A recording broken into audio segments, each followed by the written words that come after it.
Welcome to Emerging Franchise Brands, the podcast that introduces you to the visionary founders of America's fastest growing franchise opportunities. We'll also hear from industry pros as they share insights on what it really takes to achieve the elusive milestone of 100 plus locations.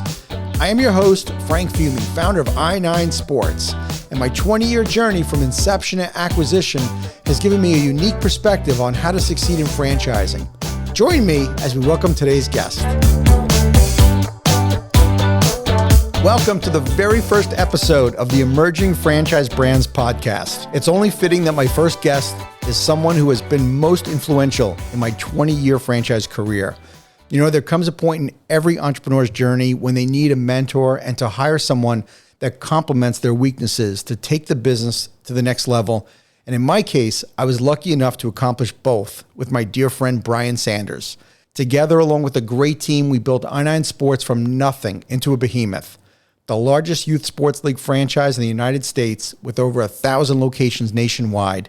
And more importantly, we impacted millions of kids and hundreds of franchisees and employees along the way. But all of the success didn't come without uncertainty and a lot of pain along the way.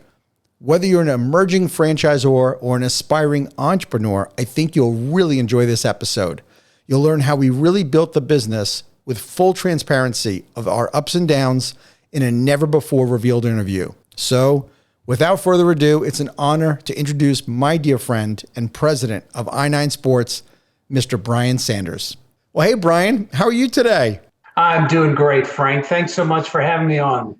It is such a pleasure to have you on my first episode of our podcast, and it's only fitting, of course, that you're the first guest. So I'm honored. Well, thank you. Why don't we share with the audience, let's kind of set the stage, first of all, on what led us up to meeting, because it was quite the journey that I9 Sports was on that led to us getting together. It has been an amazing journey. And so I've told people oftentimes there's no way in the world I could have ever plotted how this has unfolded. So if I might, I'll give you a little background on my professional journey and what led to our introduction. So by way of background, I'm a marketing guy. I had my early career in consumer products marketing. And it was wonderful training because the training I got was from people that had been in some of the classical packaged goods marketing houses, Procter & Gamble and Quaker Oats and some of those companies. And it was really good training for me because it taught me how to strategize and plan and organize and build process. So I learned a lot. But over the course of 20 plus years of experience in corporate America and getting up into executive management, while I love the people I was working with, I just didn't feel that personal and emotional connection to the products and the services that I was leading and delivering.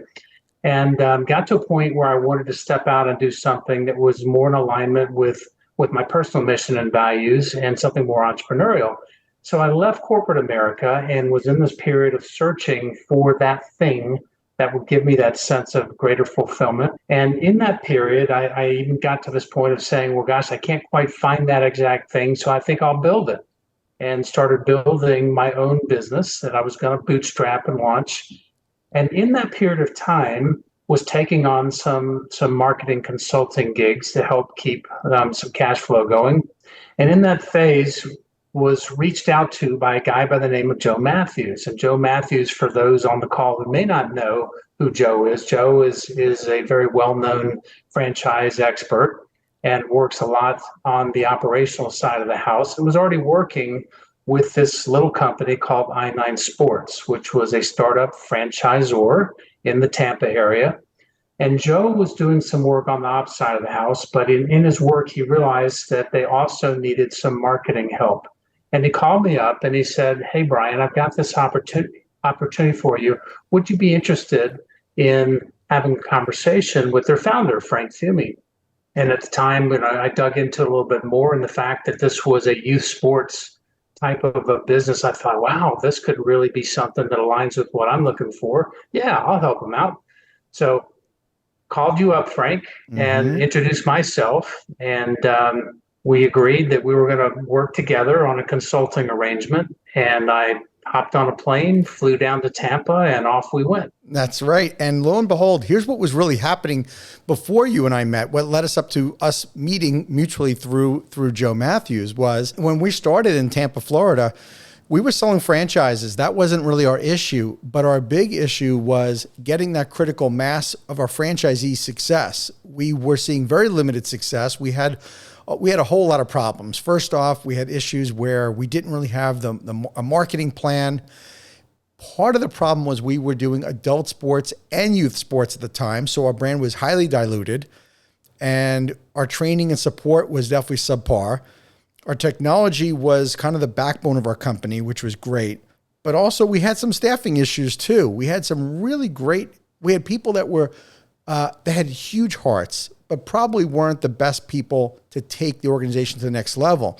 And I went to a IFA event down in Hollywood, Florida, to seek help, and believe it or not, Joe Matthews was hosting a seminar on franchise sales. And the funny thing is, Brian, franchise sales wasn't even what our problem was.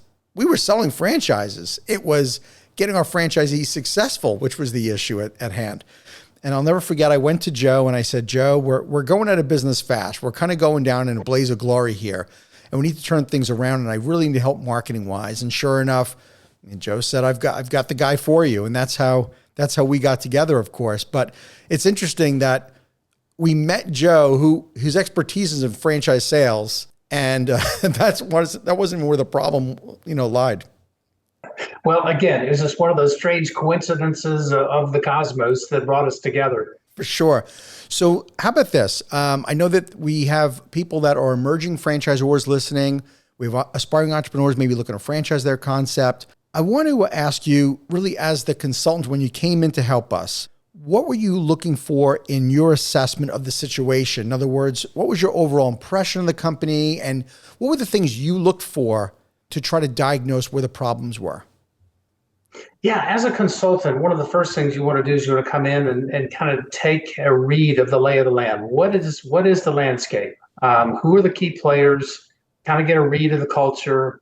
And then for me, knowing what my assignment was, it was, how do I identify what that big opportunity is? What is it in this case that I9 Sports stood for that was going to be unique and different from the others in the competitive set? So, lay of the land, unique value proposition, if you will. And then the third thing is, what are the inhibitors? What are the barriers that are standing in the way of this organization starting to pursue that big opportunity ahead of it?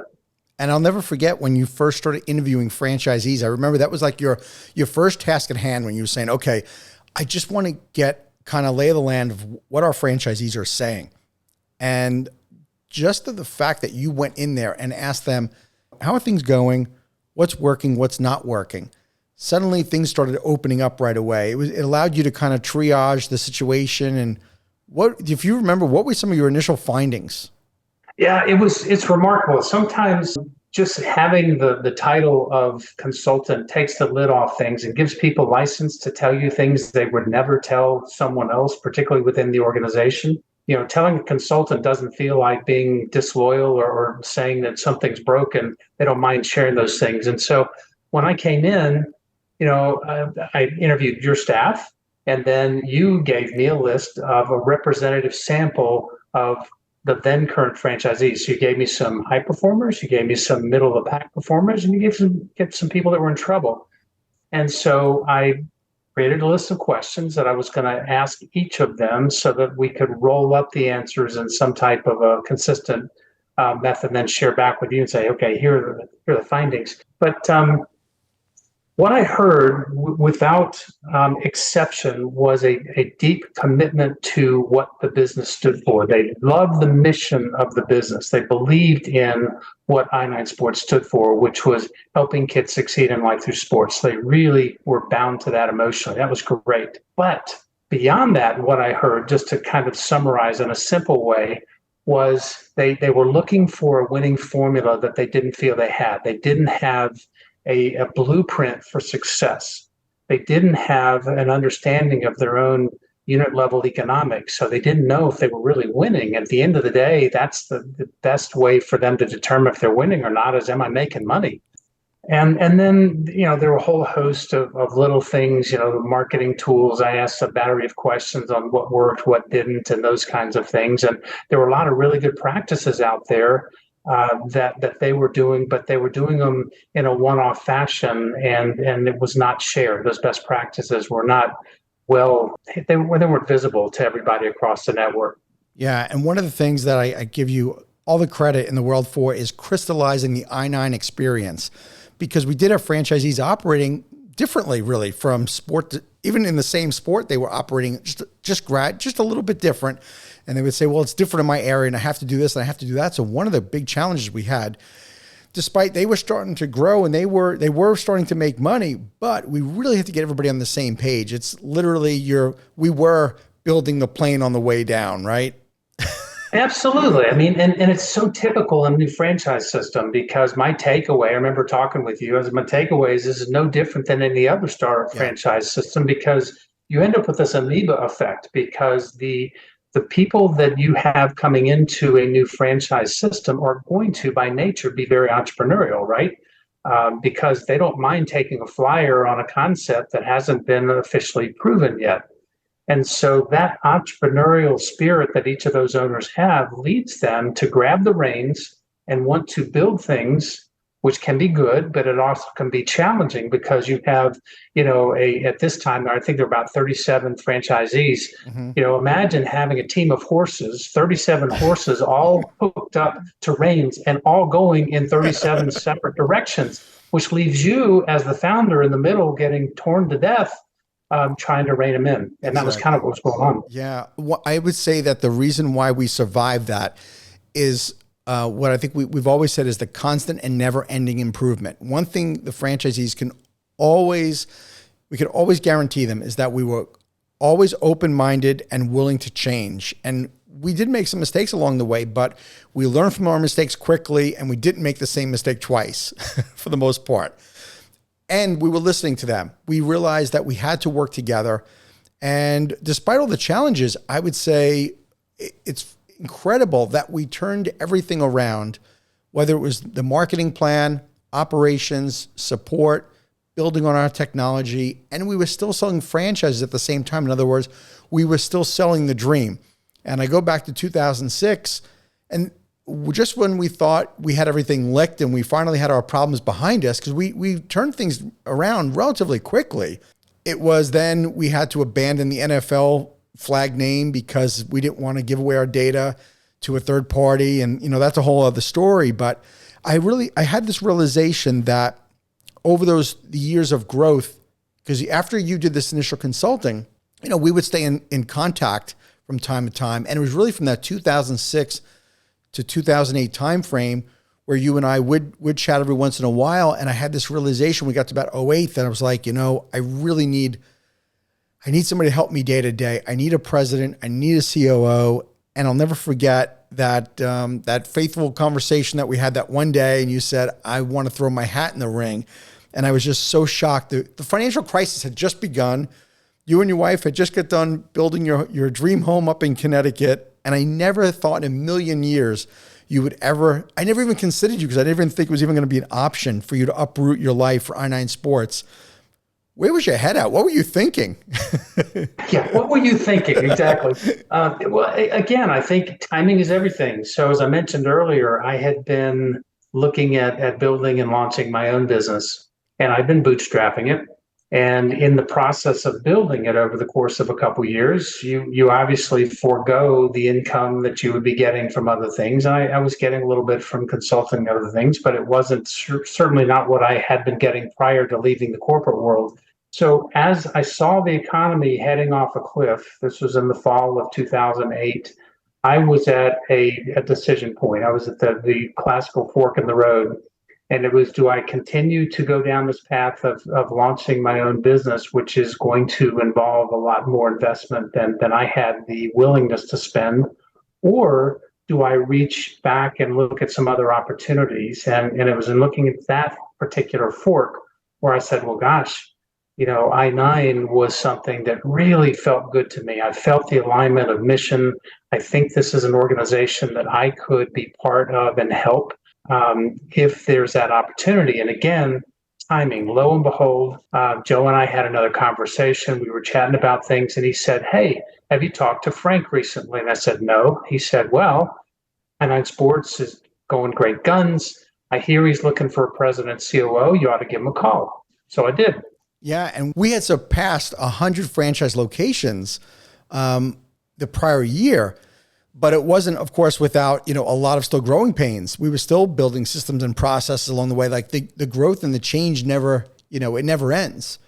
And when I was thinking about bringing you on or bringing somebody on, I think every emerging franchisor that's listening to this, that's at that, they're going to be at that period of time if they're not already, where they do need to bring in that C-level person. What I'd love to get your insight on, what were some of your concerns? We knew, being that you and I knew each other, it was a super easy pick for me, decision for me to bring you on because we already had that rapport. You already had that relationship with franchisees and you were proven success. So I knew that culturally you were going to be a great fit. But what I am wondering is, what were some of your concerns coming into a leadership position with a hands-on founder like myself, because I was breathing, eating, drinking, sleeping on I-9 Sports? For sure. I think, to be honest, my biggest concern at the time, knowing my background had been corporate America. I mean, my last large corporate role was being head of sales and marketing for a billion-dollar company. And so the thought of coming to something that was more entrepreneurial, nimble, was very attractive to me. And because you and I had worked together, I had already a comfort level with you. But then dialing down to, okay, how is this going to work for me coming into a small company that at that point, what was it, Frank? Maybe 10 people total? I don't remember what the total employee base was. Oh yeah. Yeah. It was probably no more than 10. So 10 people, and you, the founder, this is your baby.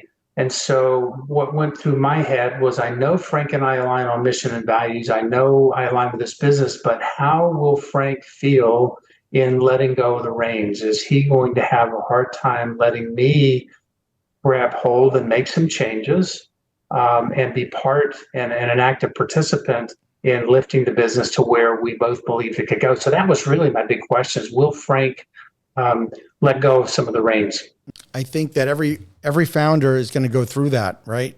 On deciding that they have to give up the reins. If they really love the company, they need to hire for their weakness. They need to bring on somebody that's going to complement them.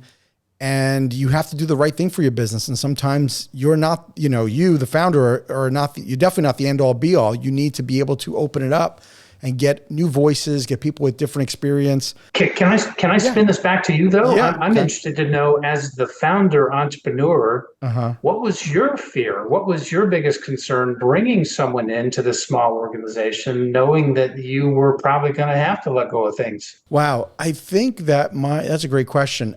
I think maybe it wasn't a fear. Maybe my concern back then was, how am I going to work alongside somebody where, yes, I might be able to make the final decision, but am I going to be able to work with anybody side by side and be able to make decision, to make change or introduce new things? Because I wanted to continue to innovate. I wanted to continue to grow as I had, sort of a vision for the company. So I think no matter who it wasn't you in particular, but it would have been anybody where I thought, is somebody the person I bring on, are they going to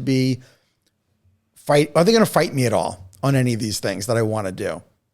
I think that's probably normal for anybody, right? That you have to question that. I would, absolutely. I think that's got to be one of the biggest challenges for any entrepreneur, is saying, hey, I'm going to invite someone in and give them some control over this, at minimum, that's somewhat of a partner figure in this, Sure. A partner in thought, a partner in strategy. And what if we agree on the big things, but there will be that little thing, like not putting the top on the toothpaste in a marriage, that drives someone crazy, right? Exactly.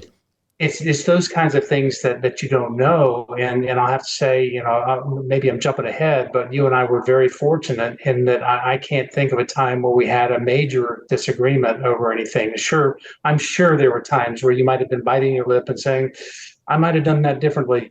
But strategically, I think we were in lockstep. I agree with you 100%. 20 years, we did not disagree on one major strategy of anything that we wanted to do. Of course, I think one of the big advantages of our relationship is that our styles, they complemented each other, yet they were different at times. And that allowed us to be able to bring out the best in both of us. Nobody ever saw it as I'm going to go to Brian for one thing or go to Frank for something else.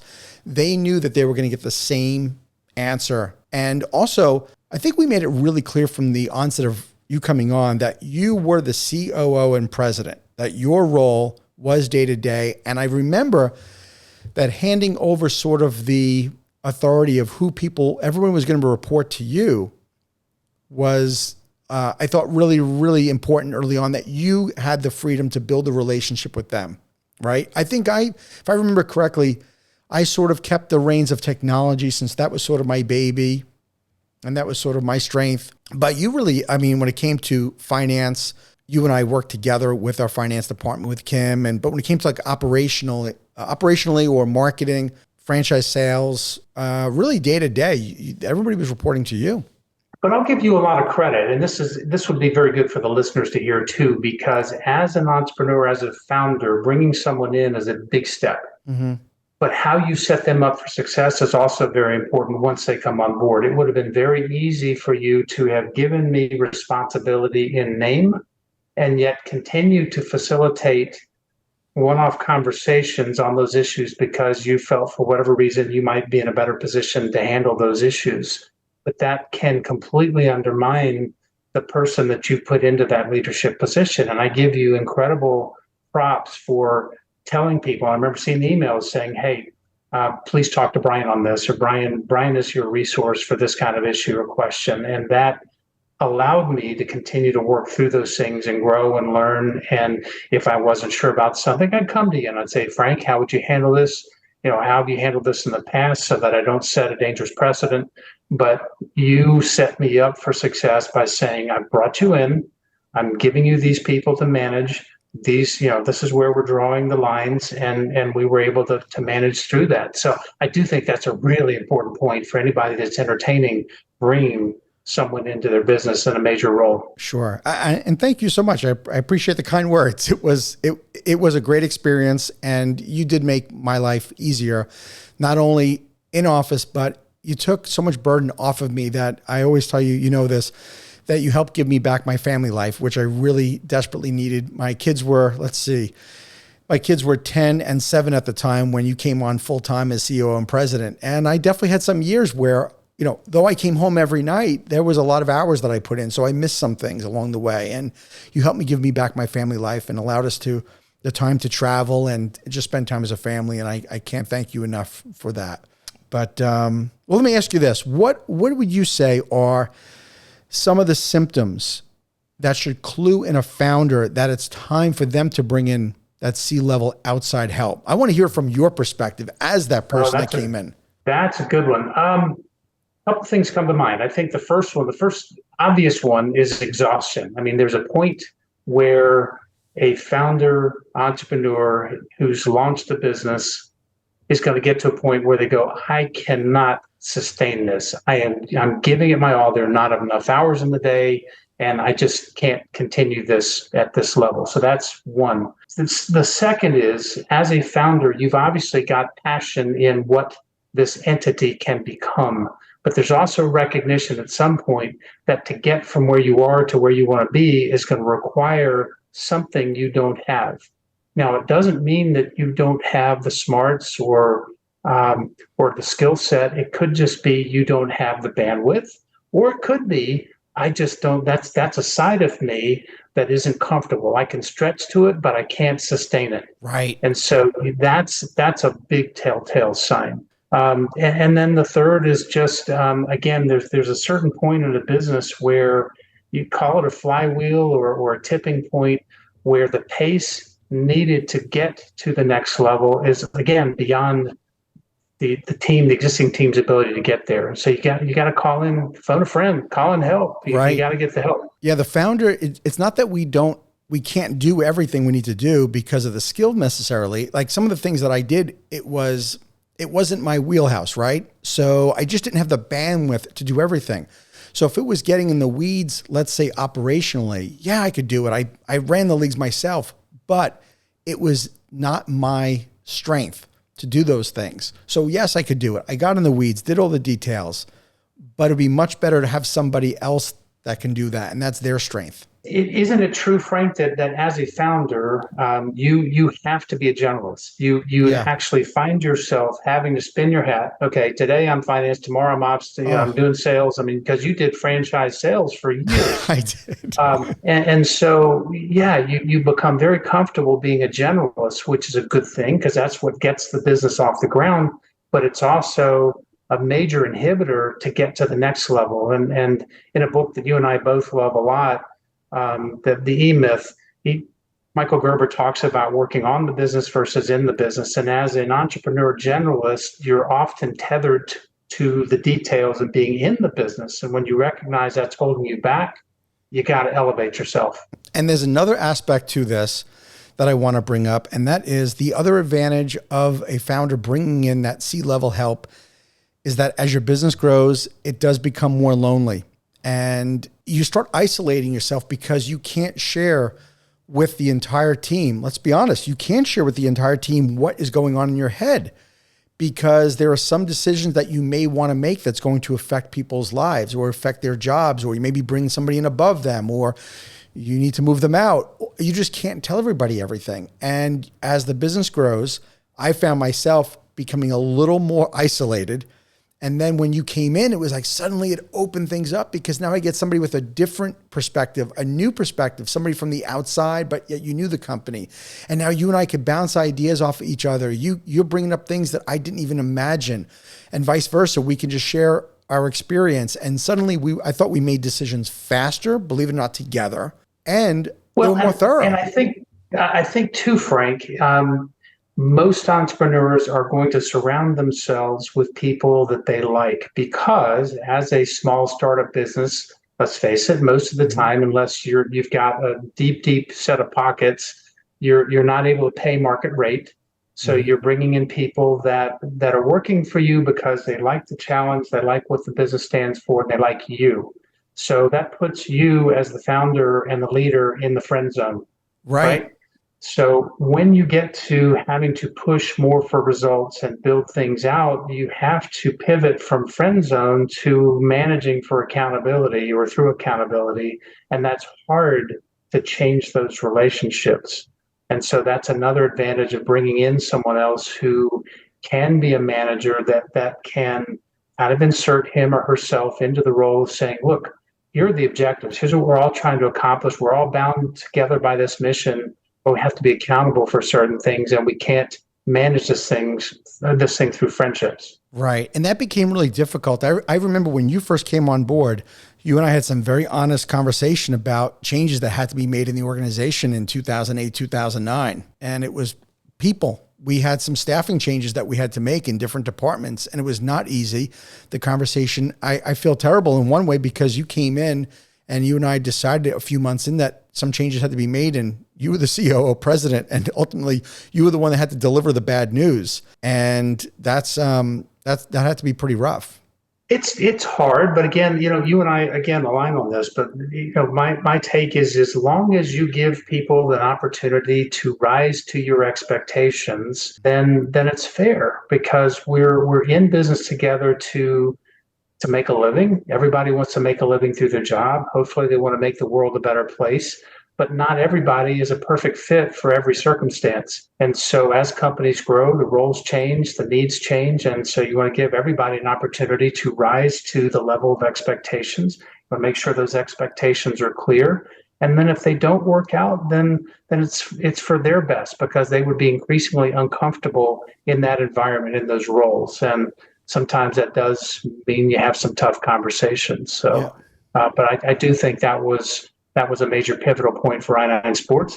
But at the same time, it helped us galvanize an understanding of who some of the A players were that you already had in the organization. And, as an example, Kim Armelino, at the time, head of finance, but, saying head of finance doesn't capture it all, because talk about a generalist. She was, up to my coming in, kind of your COO, because she was doing all kinds of things for you and continues to be with Inan Sports today as a major player. So she was, I think, your very first hire. Yes, I hit the lottery. I hit the lottery on the very first employee hire. Kim started actually before I9 Sports. She started when I was running my adult men's softball league, ABA, and when she moved to the Brandon area too. So it was, she's been with us since before the beginning. Yeah, and Kim has continued to be what I'll call a utility player, because she thinks beyond her own role. Yes. And those kinds of people are invaluable to a startup and invaluable to a company of our size. And we're not a large company by any means, but she would laugh if she heard me say this, but she's kind of like the Swiss Army knife of business, because she can do just about anything. So those kinds of players who have the will to improve and look at things differently and have the work ethic, they're invaluable. Yeah, what made Kim different is her willingness to adapt and grow and change as the company grew. Most people, in my experience, have been, they kind of come into a company, this is who I am, this is what I do, here's what I don't do. And Kim was never like that, even from the very, very beginning. She was always about growing and changing, because she was able to adapt to the ever-growing company. It led her to go from really an hourly part-time person when we were running ABA softball to the CFO now, correct? Yeah, essentially. She doesn't have the CFO title, but essentially she's playing that role. Yeah. It's all about the people. We know that. I want to switch gears and talk about, economic cycles, because we know that what we experienced during the Great Recession is an economic downturn, which we know is inevitable again, right? There's going to be, at some point, the economy is going to change. And I thought it might be a good time, since we have emerging franchisors that are listening to this, for them to hear about what advice we would give to them on how to get through it. Because you and I had this philosophy, I'll never forget. We always said we refuse to participate in the recession. And it wasn't like we were going to ignore the fact that there was a recession, but we were going to ignore the news and listening to the negative media. And we weren't going to crawl under a rock and hide until they told us it was good. We were good and ready to be able to, safe to get out from under the rock. We worked on things like the infrastructure. We focused on growth. And the other thing Brian, if you remember, we didn't do is franchisors back in that time period, they ran to what they thought were greener pastures. Remember, everybody was talking about going international. We can't sell a franchise here in the US, so we're going to go international. And you and I didn't do that. So I'd love to hear your take on back then. What were your thoughts? And then also, what advice would you give to an emerging franchisor on the things they should do and not do in the next economic downturn? Yeah, great question. That's a loaded one. I think the first one is to focus on what you can control. I learned a long time ago. I mean, one of the things in a public company is you have these things called analyst calls, where the senior management has to get on a call with all these financial people, and you explain what's going on with the earnings and what's going on with the stock price, some of which you can control and a lot of which you can't. And so what I learned a long time ago is excuses don't work. And the worst excuse you can give is one from the economy, because basically you're saying, it's not me. I can't, the hands off the steering wheel. I can't control this. And so when it comes to, or at that time came to, the Great Recession, it would have been very easy to say, hey, we can't control this. Boy, the economy's in the tank. Whatever happens, we're just along for the ride. I think in our case, the recession was the absolute best thing that could have happened to us, because it forced us to look inward and make sure that we have really tight unit level economics. We put in place a 36-month cash flow planner for our franchise owners so that we could show them how their business would cycle, because we have a very seasonal business being in youth sports. We have essentially 4 seasons. So the revenue comes in and then it goes down. And the revenue comes in and it goes down. Well, the franchisees weren't managing their money that way. Mm-hmm. So long story short, it caused us to focus on managing and showcasing how franchise unit economics work in our model, and then being able to show them that we as a franchisor were taking meaningful steps to help them reduce their costs and put more money in their pocket. So that was a really great exercise for us, because then we also put some other metrics in place. We created a scorecard so everybody in the network could know where they stood in relation to their peers, so that they couldn't use the same excuse everybody else was. It's the economy. I can't Right. market. I can't do this. And yet their peers were doing it. Right. And so using the scorecard gave us the ability to let them see where they were on the curve of their peers. And it changed our franchise business coach conversations and allowed us to coach more towards success. So those things absolutely helped us navigate through that. I agree. I always say that the cash flow planner, what it did is it provided hope. It gave them a clear roadmap, but now it gave them hope in the face of all the negativity. I think that was a very big advantage for our franchisees. Now, to switch gears here for a second, though, during that same time period, though, selling franchises, otherwise known as franchise development, was an issue during that time period. We had come off the heyday of 2005, 2006, 2007, and we were selling franchises like crazy. Sort of similar to what's happening lately in franchise development across the industry. But every franchisor has their ups and downs of selling franchises. Let's talk about your philosophy, because we did go from in-house. Hell, that as you said earlier, I sold franchises for us in the first few years. But we've done everything from in-house, remote franchise salespeople, and also outsourcing to FSOs, otherwise known as franchise sales organizations. What is your take on things? What do you think is the right method or right mix for a franchisor? Boy, and we have gone full circle. We've tried all kinds of things that would work. And what I would say is it does differ by the type of franchisor or franchise system you represent. So we happen to be in youth sports. We're a service business, and we're in a category that people think they know, but they don't know how to do it as a living. And so the way our story has to be told is a little bit unique. And what we found in trying to outsource is that we couldn't get the same results as we could if we had someone that was actually dedicated to INN sports. Because if you outsource to another organization, whether it's a broker organization or franchise sales, there's some that, like you say, are strictly FSO. They've typically got a portfolio of brands that they're representing. People are human, and they're going to migrate to those concepts that are easier to sell. And ours, we found in relation to others, may not be quite as easy to sell. And therefore, we like taking more control over our sales process. So we've had in-house, we've gone to an FSO, we've done hybrid.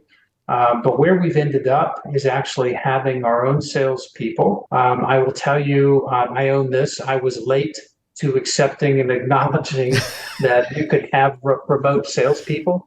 I believe that we should have all of our employees here locally, because we had such a strong corporate culture, and I didn't want to give up on that. Mm-hmm. But I will tell this to the entire audience: hire for the skill when it comes to your sales professionals, and they do not have to be in your backyard. They can sell beautifully by phone wherever they are, whether they're in Alaska or right next door.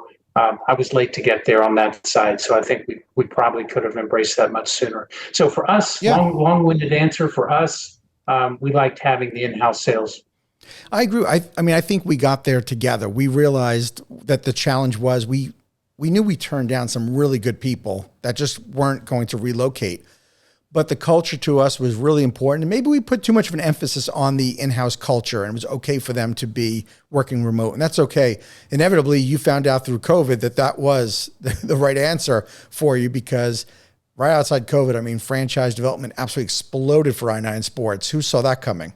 Exactly. In fact, we sold the number during COVID, which everybody else was kind of on hold, and we continued to sell. And I think the reason for that is people had a lot of time to really dig in and think about what they wanted to do with the rest of their careers. It was a forced career reflection on the part of many people. And I think they did the same kind of reset that I did, which was, can I envision myself doing what I'm doing at this point for the rest of my life? And will I feel good about it when I get to retirement? And, I did that old rocking chair test, and that's what got me out of the corporate path that I was in. I'm blessed that I had it because it gave me a lot of skills, but I was not going to be happy continuing in that role. And I think a lot of people came to the same conclusion during COVID. So, yeah, well, franchising has definitely seen a resurgence of folks that are saying they don't want to work for anybody anymore. They want to own their own business. There's roughly 4,000 choices among franchise brands to choose from. From your perspective, Brian, what would you say if somebody's looking at buying a franchise, beyond the franchise agreement? What makes it a right fit? What are some of the things you think that somebody should be looking for when they're looking to become a franchisee? Well, Frank, I would put several things on the list. I think that the first and probably more obvious one is unit level economics. You're wanting to acquire this, whether you're going to operate yourself or whether, depending on the franchise concept, you might be an investor, but you're looking for a certain return on the money that you're putting in. So unit level economics, number one. The second thing I would urge someone to consider, is this going to be a sustainable opportunity? There's some opportunities that are really exciting, but they could be easily undermined by a competitive concept or even by a product segment that could be replaced with a new technology that comes along in 4 or 5 years. So is this a sustainable opportunity? The third gets back to the mission and values. Does whatever this product and industry represent, does that align with my personal mission and values? Can I see myself feeling good about this going forward? And if I had to add a fourth, it's, do I like the people? I'm going to, getting back to the marriage analogy, this isn't just dating someone. You're going to get married to this organization for the term of the franchise agreement. Can I see myself working with these people day in and day out as the franchisor or franchisee relationship? Right. And franchisees also sometimes get caught up in the idea of what is the product or service that they're connected to, right? So we have this blessing and curse. I always say about I-9 Sports that it is sports. So people, the blessing is that they know something about sports. So they go, oh, I love it. I can't wait to be part of this. The curse is that it's sports and they know something about it. And if they get caught up in the actual gameplay, they get caught up in the rules of the game, they're focusing on the wrong thing, right? It's focusing on the management, marketing, operations, finance, technology. Sports is the vehicle that we use to deliver that experience. Exactly right. And I think that is part of what attracted a lot of people initially to I-9 Sports until we began to recognize there's a persona that goes along with that. And we kind of lovingly refer to that persona as sports guy. It's the armchair quarterback who might have played in high school or college, who, like you say, knows the rules inside and out and can quote all kinds of sports, statistics and things, but that doesn't make him or her a wonderful business person. Right. And so we've gotten to the point at I-9 Sports anyway, that we recognize the personas that are going to work well within our system. And we can tell people that really love the idea of sports and coaching. If you want to do that, be a coach. We've got volunteer positions. We'll give you a whistle and you can be a coach at the field, but that does not set you up to be a successful franchise owner. Right. I got sucked in early.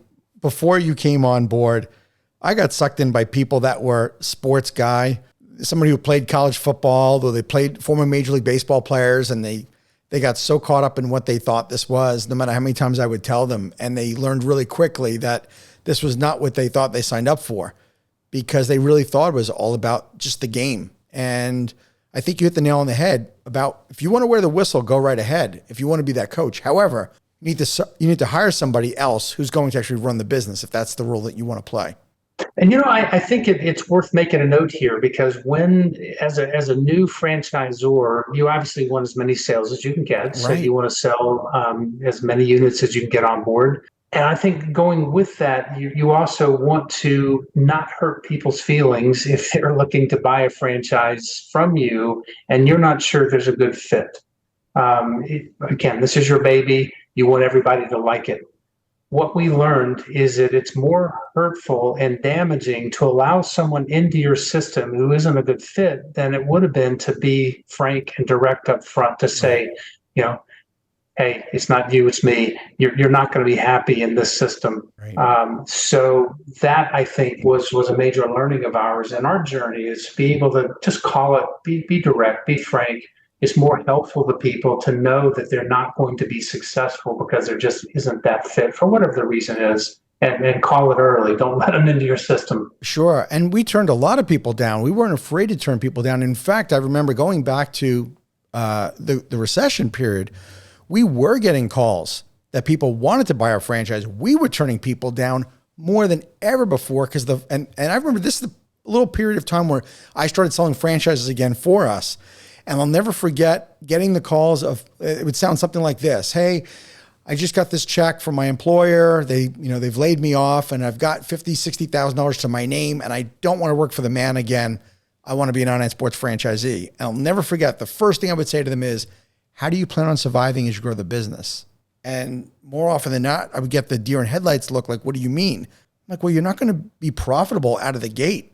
Like you have enough to maybe invest in a franchise, but how are you going to survive? And so we were turning people down quite a bit. And that was hard because we wanted to keep our lights on at the same time. But these are the things you have to do is be committed to the process, be committed to the people who are a right fit, and can't be afraid to tell no, especially if you're a brand new franchisor, because we always say those first 10 or 12 set the tone for the culture. That's it. That's it. So I think knowing the persona or the profile of who that successful owner is, and that may change over time as your system grows, but you do need to have a good idea so that your franchise salesperson, whether it's you selling or whether you have someone selling on your behalf, can be very clear as to who they're trying to bring in, and then hold some discipline and accountability for the entire organization of who you let in through the gate. Sure. So this leads me to why so many franchisors never get to 100 units. So what do you think it takes to get to that, elusive 100 locations, and why do so many not get there? What do you think?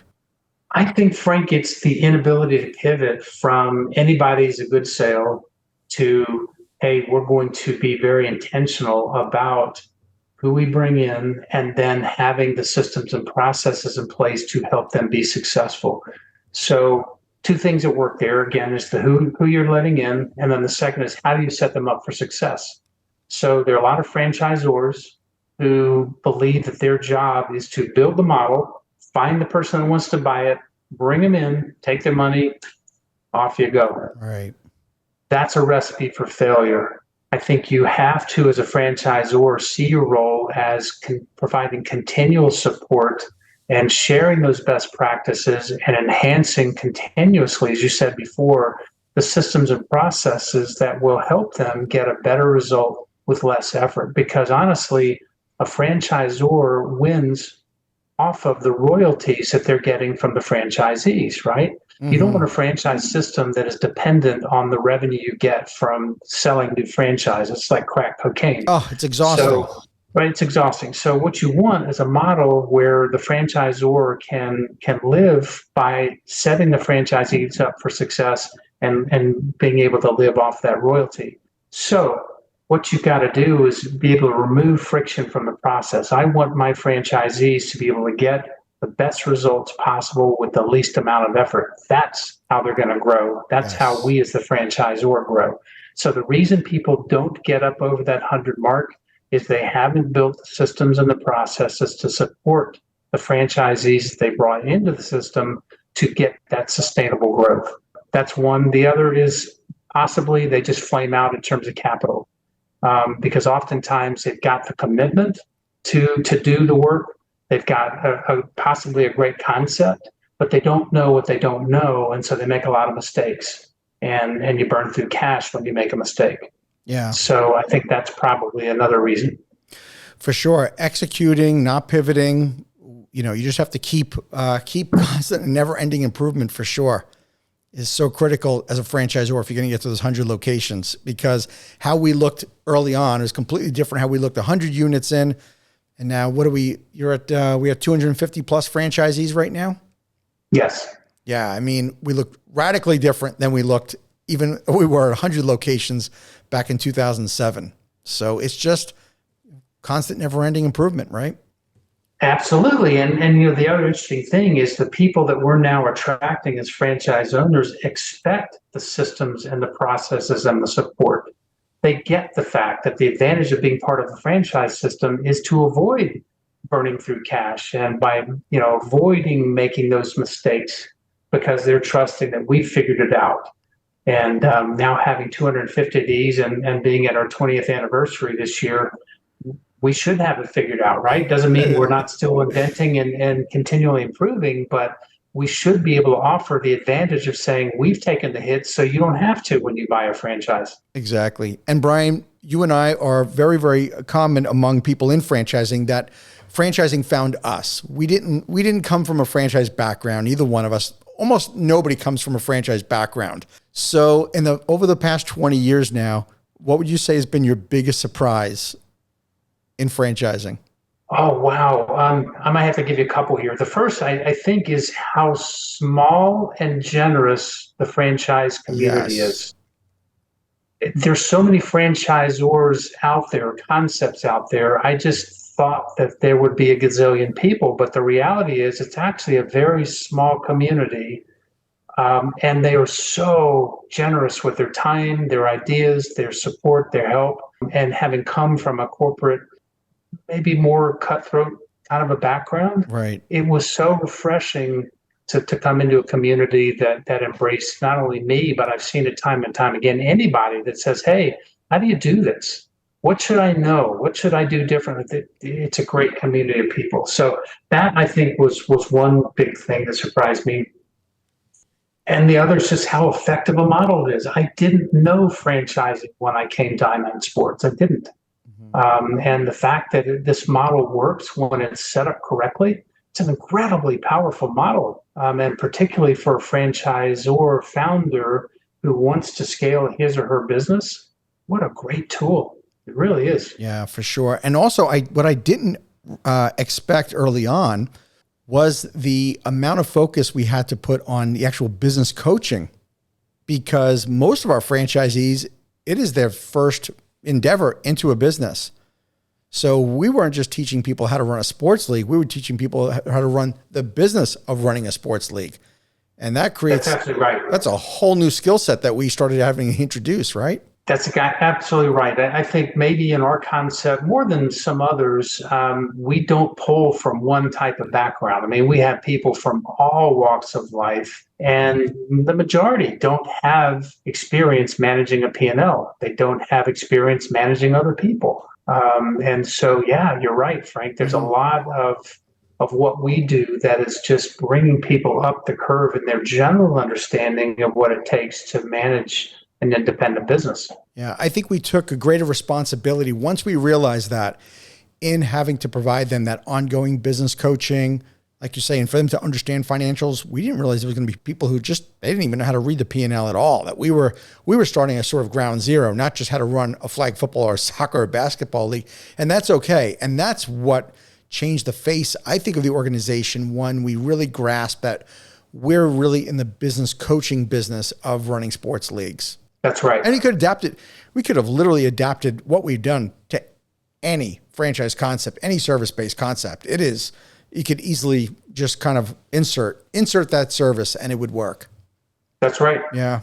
So Brian, one of our secrets to success, I would say for 20 years has been our culture and being super inclusive, even down to like our strat meetings, that we have these planning meetings and we would invite everybody in, and our culture's just been different. And it's helped navigate our growth. Why don't you share with us sort of your philosophy on culture and how I9 Sports has been different? Yeah, so culture to me is your beliefs, values, and behaviors. It's the glue that holds an organization together, whether it's a company, whether it's a nonprofit, whether it's whatever. It's any organization. It's the belief, values, behaviors. And I tell people we coach to training when we bring our new franchisees into the very first section in what we call our phase 1 training. And I tell people you have to be intentional about your culture, because if you're not, you're going to have a culture anyway. You might as well make it one you're going to like, because if you don't manage your culture intentionally, it'll be created for you. And so in creating and managing our culture, we believe that it was very important to have clarity around mission, vision, and values. So what is the mission of I9 Sports? To help kids succeed in life through sports. What's our vision? To be the undisputed leader of recreational sports for kids under the age of 14 by delivering this wonderful experience. And then the values that we have, and I'm not going to read off all of our values, but it's a matter of helping people understand what they belong to, the why behind what they're doing. And I think as a society and as a culture in America, probably worldwide, but in America, the why behind what we do has become much more important. And so we found early on that the better we could align people with the why and reinforce how our annual objectives and our strategies tie back to the why, then everybody's on board. And so, yes, you mentioned that we have all along really wanted to involve people in our strategic planning, the entire company. We still do that. We have a meeting week after next to have the whole company together to work on our strat plans. But it's sharing all along the way. Where are you going and how are you doing in getting there? So I share with our team, both the home office team, but also the entire network, what our KPIs are each month. How are we tracking as a network in getting to where we want to be? So I think that inclusivity goes beyond just the words of saying, I'm going to include everybody. It's the actions that you set up and the process that you set up to make sure everybody's on board with where you're wanting to go. Mm-hmm. And with that said, despite having a great culture, we do have challenges that come up from time to time. I think it's time that we reveal a little inside joke of ours to everybody. Now, I know some people know this, but most people don't know that you and I have had a little inside joke that let's talk about gifts. So, Gifts. So for everybody, for you to know that we call problems gifts. And as we know, sometimes Santa brings gifts year round. He doesn't wait till December to bring them. Some gifts are bigger than others. Sometimes we get lots of gifts and they always happen when we least expect it. So, problems are inevitable. Suffering is a choice. Let's talk about the gifts. I want to get your take on how we navigate challenges and problems while being able to grow at the same time, because we've had this explosive growth. How have you been able to navigate these gifts as we've grown? Well, as you said up front, there's no perfect season for gifts. They come at all times, and the biggest ones come when you least want them and expect them. When you're on vacation, I believe actually is when they come. I've had gifts while I was in Italy on vacation, and we've had gifts all over the place. But Frank, I think it goes back to two things. It goes back to focusing on what you can control, because when you have a major crisis or you have a major gift, there's a certain energy that surrounds it, and that energy can oftentimes take the legs out from under the solutions, because everybody wants to run around in this, oh my gosh, what are we going to do?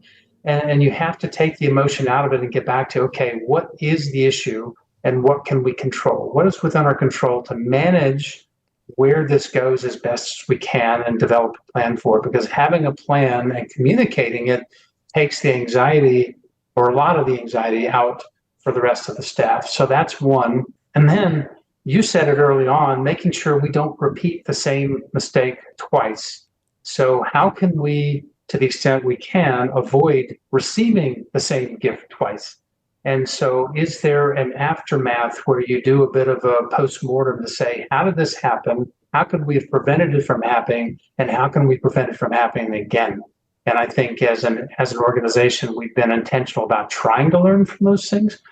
By no means have we prevented gifts from coming in, but I think we've gotten smarter about them. Yeah, for sure. And so one day in 2016, I know that I gave you a gift that was unintentional. I came to you one day and I remember I shared with you, I thought it was time for me to go and to leave the company. And it was a extremely difficult decision that I wrestled with internally for a long time. And you were so supportive of me from that day. We sat down in the conference room. So I'd like to talk about where our heads were at that time and when that transition happens for a founder, because there's emerging franchisors that are listening to this and they're going to transition at one point, they're going to want to exit, and it's not going to be easy for them. It wasn't for any other reason that I felt, other than I felt like you guys were doing everything, Brian. You were running the company day to day. We had an incredible team. There wasn't a need for me to be there. And yes, I could have stopped in every once in a while, but that's not me. That's not who I was. And I just felt like it was, maybe I needed to grow personally. Maybe I felt like I needed to contribute in other ways. And me and I9 Sports, I realized we were two separate entities, right? And I finally I unhinged myself from that identity crisis that I had. And unhinging myself from the identity of thinking that me and I9 Sports were one and the same allowed me to realize that maybe it is time for me to move on. So can we talk about that? I don't think you and I have ever we've reflected on it, but I'd love to get your take on it. Yeah, thinking back on that time, so in 2016, when you came to share that with me, I, in retrospect, was surprised, but I wasn't, because you had made me CEO in the year before, became CEO in 2015. You were still chairman of the board, still very much engaged in the business. So I wasn't surprised in the respect that you had reached a place where you wanted to step back further, but I was surprised in the respect that this was your baby. And my concern was for you. It was, gosh, you gave birth to this business. You know, I certainly played a major role in raising this baby, but you gave birth to it. So the question was, how is Frank going to truly sever ties in respect of not having a real formal role? You'll always be founder. You'll always be connected to what we do. You've always been supportive. So that was without question. So I was not fearful of losing your involvement per se, because I knew it would always be there if I needed it. My concern was for you as founder and entrepreneur who gave life to this concept, stepping back. You know, what was that going to do to you psychologically and emotionally? So I remember we talked about that. And, one of the things that I said to you at the time was, if you do this, make sure you're running to something and not running away. Yeah. And I knew you weren't running away, but I think what I was checking for was to see if you knew what that next step was going to be for you, because you are entrepreneurial. You do have that drive. You love to create, and knowing that you had reached the point where you didn't feel like this was scratching the itch anymore. And that's fine. But I didn't want you to go, leaping off a cliff and not know where you were going to land. Yeah. I didn't exactly know what I was going to do next. And I wrestled with the decision for about a year and a half. One of the toughest parts of the decision was letting you down personally, because you were my dear friend, and letting Kim down and letting Susan down and everybody else in the office. That, let's face it, we were like a family. We spent a ton of time together. We spent more time together than we spent at home with our own spouses. And my big wrestling match inside my head was, I'm breaking my own heart, because I'm severing ties not from just a company of day to day, but the day-to-day interaction, or just the feeling of fulfillment that I was no longer getting fulfilled being involved in the company day to day, because I didn't feel like I was doing really anything meaningful. Yes, I know I was doing things and I was involved in every, major decision, but it was different for me. And letting you down was probably, just telling you and telling Kim, it was the hardest part of it. It really was. I went through a grief. Well, I can tell you on this side, to the extent that it helps others who might be contemplating the same thing, I didn't feel that down at all. My concern truly was for your happiness, and that you would find in this next chapter, as an entrepreneur and as a driven individual, that you would find that next mountain to climb. Well, it wasn't without going through a grieving process. I could tell you that much, because just to kind of fill the audience in really briefly. So first we sold the company as an ESOP, through an employee stock ownership plan. And then kind of within like a year and a half, 2 years, then we sold it to the majority share to LNC, a private equity firm at Reston, Virginia. And at that point in time, so I'm sort of still involved up until 2021 as on the board, but I did go through the grieving process that you would normally go through in any death. Yes, I would be involved on on a board level and going through COVID, I felt like I was watching my baby who had grown up and had already been married and having kids, but watching my child going through COVID with the franchisees, of course, at one point, and stoppage of play. And, of course, revenue was way, way down because we couldn't play any of our games. It was, I guess, like any parent would feel when they see their child is going through something difficult. And it was exactly what I went through as the founder. I don't wish that on anybody, but I think every founder needs to know that at some point you are going to exit. And to your point, when you told me back in 2016, when you said, Frank, I hope you're running towards something, not running away from something. That was absolutely true. I wasn't running away from something, but I hope that every founder finds something that they're passionate about to give them fulfillment sooner rather than later. I think it will shorten the grieving process for them. Agree. So let's fast forward this a little bit here. So in October 2021, something huge happens for I9 Sports. We get acquired by Roark Capital. They are the biggest of big boys in private equity in franchising, and we're now part of an exciting new platform called Youth Enrichment Brands. So which companies make up YEB, and how are things different now being part of a platform? So right now, the three big business units or pieces within YEB are US Sports Camps, USSC, I9 Sports, and Streamline Brands, which is a collection of very good swim schools. So all of those being bound together in serving kids and helping them, helping enrich their lives. And the concept behind this platform is that we will continue to add additional businesses and concepts into that platform, all of which can help enrich the lives of kids. So they don't all have to be sports related. There may be some STEM related businesses or in the arts or that kind of thing, education. Mm-hmm. So as a founder that may be considering taking their brand and become part of a portfolio of a PE firm, what would you say, how are things different now? So the big change, and I talk to people about this, those who are contemplating being acquired by a private equity organization, you have to know what you want to get out of it, because the wonderful thing about being acquired by a private equity organization is they have the cash and the capital available to help you scale your business and take it beyond where you may have been able to get it on the bootstrap path.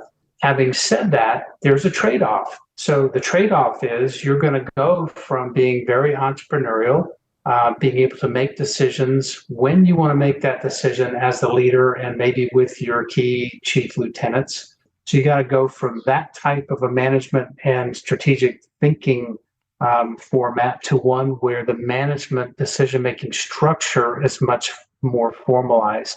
And if you think about it, it makes total sense, because now in a private equity situation, whether they're a platform or whether they're just a good old private equity company, they have a vested interest in your business. They've invested big dollars in your business. So your decisions cannot be made in a vacuum. They have to be made with buy-in from the private equity company to be sure that their investment is safe and there's going to be a return on the dollars they've invested. So it's just a very different way of thinking and managing the business.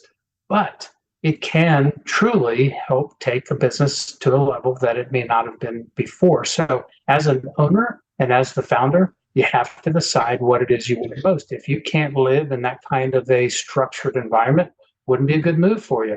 If you really believe in your heart that that business is bigger than you are, and you want to get this to be a household name in America, then going PE would be a great way to go. Yeah, it's actually an alternative to accelerate your growth as opposed to bringing in that president COO.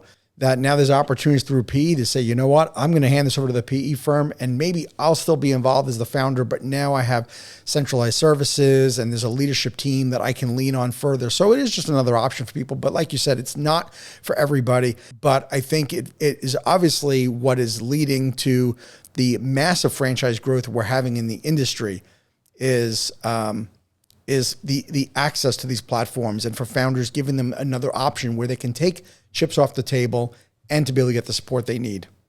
Yeah, and the one other word of caution I would put out there is not all PE firms are created equally. So if you decide as an owner to go down that path, do your homework, talk to people in the industry, find out who the good ones are. We've been very fortunate to have worked with two very good PE firms who have been tremendously supportive of our growth and our direction. But again, they're not all created equal. So do your homework. Yeah, for sure. Okay, well, let's talk about our 20th anniversary celebration. So Brian, we just had this big convention over in Tampa at the Waterside Marriott. It was a celebration I will never forget personally. It was so such special. A great event. It was. We had roughly 250 people there. The thing I want to share, again, revealing information that we've never shared before, is what made it so special for me was you guys inviting me to come deliver the keynote. The way I was embraced by our franchisees and by our staff made me feel so good, made me feel such at home. And I had not been around in a couple of years to come to a convention. But what I didn't reveal in the past is the last time I had done a keynote was back in 2017. I don't know if you remember this, but I delivered the keynote in 2017 in Orlando. And I'll never forget, I was at the podium and I shared the Iron Sports I think I did kind of history and talked about where we were going. But the other part of my head was at where I was going next. And where I was going next right after I left that podium was to run to my hotel room because I had to sign papers. It was the sale agreement that I was selling the company. And I'll never forget standing up at the stage, and I'm seeing the crowd of franchisees and staff, and nobody knows it other than me, you, and a handful of other people, because we had to keep it confidential. It wasn't in stone yet. And so the reason why I bring this up, Brian, is that when I delivered that keynote in 2017 and I walked off that stage and I signed those papers, it was an extremely empty feeling. It actually started the grieving process. It didn't help. But going back in 2023, and by you guys inviting me to be able to deliver this 20th anniversary celebration keynote, it was the fairy tale ending that I didn't have 6 years ago. And I want to thank you for offering that to me. And it was perfect. And how special was that convention for all of us to be able to not just exist, but thrive for 20 years? Well, as we talked at the convention with the network, we find ourselves in such an amazing place as a brand because we built something that just simply didn't exist prior to I-9 Sports coming into existence 20 years ago. And the fact that we find ourselves in this position where there's nobody doing what we're doing. Still, we have some competitors that have copied parts of what we do. We're ever vigilant for what others are doing around us, but we put our heads down, we focused on the things we can control, and we built a better mousetrap. And it's worked.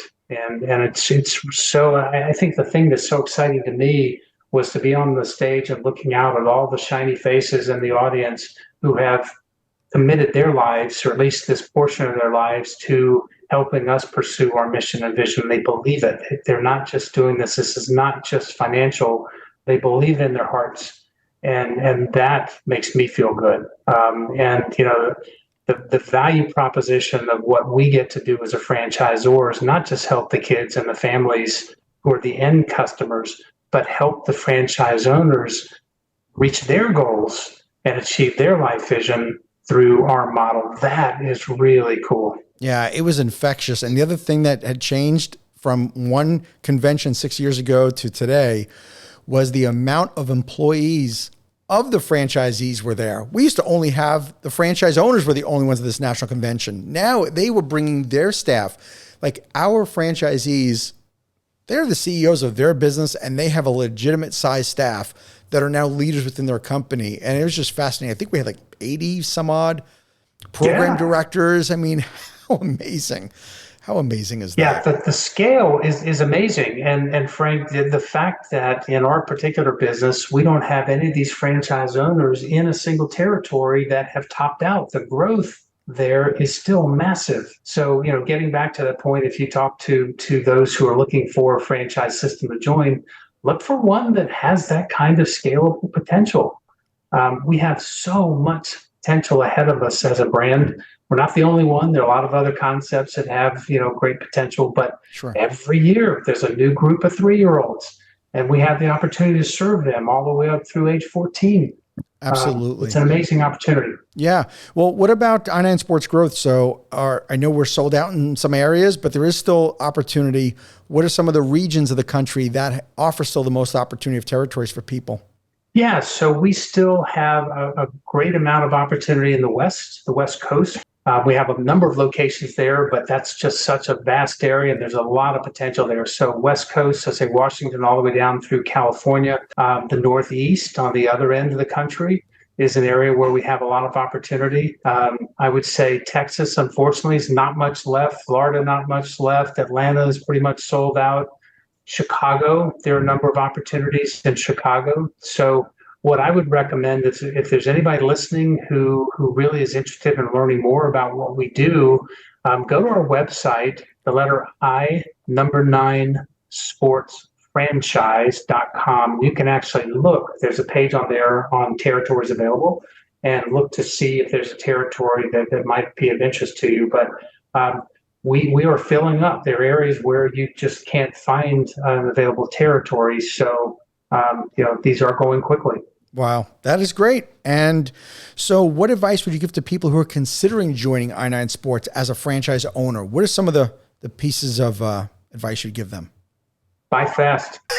They are going quick. And the multi-unit owners that we have now, that has radically changed from the beginning where people were just single franchise owners. Yeah, in all seriousness, the answer to your question would be, again, go back down the list of things. Well, why are you buying? What's important to you? Unit economics, knowing there's sustainable growth, knowing this is a brand that you can trust and be part of, and knowing it aligns with mission vision. So if that's the case, we would be a great home for you. We've just got so much potential. And the other thing I would say is talk to others outside of I-9 Sports who might be in another franchise system and ask them the good, the bad, and the ugly. So what have you not liked about franchising, and bring some of those concerns into a conversation with us and see whether you'd find the same things or maybe it'd be different. That's awesome. Brian, this has been great. I always finish with this tip jar that I call it. And because, as you said earlier, the franchise community is so generous with sharing information. So to pay it forward, what advice would you share with fellow entrepreneurs who are aspiring to franchise their concept? I'll do a twofer. Okay. The first one, and based on what I've shared so far, won't be a surprise. It's as you're looking towards readying your concept for franchising, make sure the unit economics work. If you can't get that to work, you can have the greatest, most exciting concept in the world and you won't get off the ground. So make sure it works, and make sure that you have a story that you can tell to a prospective buyer that make that come to life. So that's one. And the second is, don't be afraid to ask questions. There are so many people out there who can help. You don't have to figure this out on your own. Get it 60% of the way, and then just start picking up the phone and calling people and saying, hey, here's where I am. What do you think? What would you do differently? What have you learned that I could apply here that would help me get this to the next level? So don't, quote, suffer in silence. Ask. Yes, definitely become a member of the IFA early and get involved early. You just have access to so many people that you don't realize have the answers. You don't have to go at it alone, like you said. Yeah. Brian, it is only fitting that you were the first guest on my podcast. And I just want to thank you from the bottom of my heart for everything you've done to help me. And thank you for being on the show. And I know we'll be catching up again soon. So thank you. Well, Frank, what an honor on multiple levels. And I've told you this before. This opportunity at I-9 Sports has changed my life, and you created a gem of a business, and my ability to be part of this journey and help grow it and get to where we are has been a dream come true to me. So thanks for that opportunity and this opportunity to share our journey together. Brian, it took a village, but we did it together. And we're not done yet. We are not done. We're not done at all. Thank you so much. We'll be talking again soon. Thank you, Frank. Thank you for tuning into the Emerging Franchise Brands podcast. For additional insights, guest applications, and to stay connected, visit us at efbpodcast.com.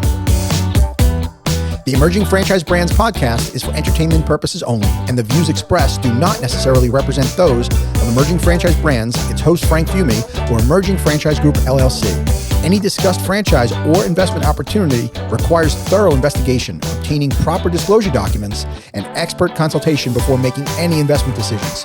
The podcast and its host do not offer professional advice or endorsements, and they hold no responsibility for actions, representations, accuracy, or consequential damages related to the podcast content.